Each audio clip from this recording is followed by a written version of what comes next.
Ang ganda ng boses mo, pwede kang mag-announce ng suspension. Ikaw mag-announce ng suspension.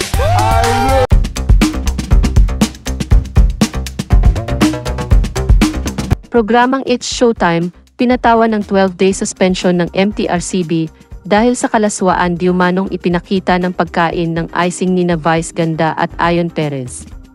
Narito ang buong kwento. Suspendido ng 12 araw ang pagpapalabas ng It's Showtime ng Kapamilya Network.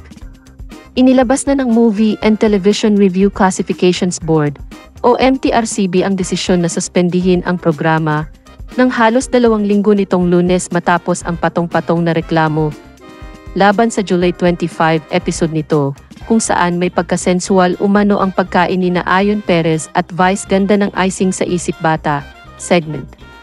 Pinagsusumiti ang It's Showtime ng position papers at pinasusunod sa procedural process. Ayon sa MTRCB, maaaring mag-file ang It's Showtime ng motion for reconsideration sa loob ng 15 araw pagkatapos matanggap ang desisyon. Samantala mabilis na nag-trending sa Twitter ang It's Showtime, makaraang mapagdesisyonan ng MTRCB na indecent ang ginawang pagdila ng cake ni na Vice Ganda at Ion Perez sa segment na Isip Bata. Bumuhos ng suporta kila Vice Ganda at Ion Perez, anila, walang masama sa pagkain ng cake. Ayon naman sa MTRCB, hindi ito ang unang beses na suspinde ang It's Showtime.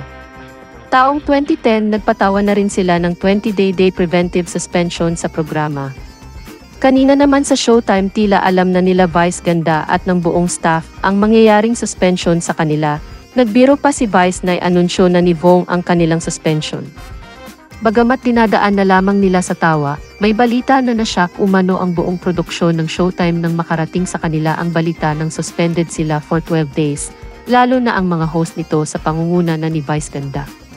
Bahagyang na-depress pa di umano si Vice matapos ilabas ang desisyon ng MTRCB.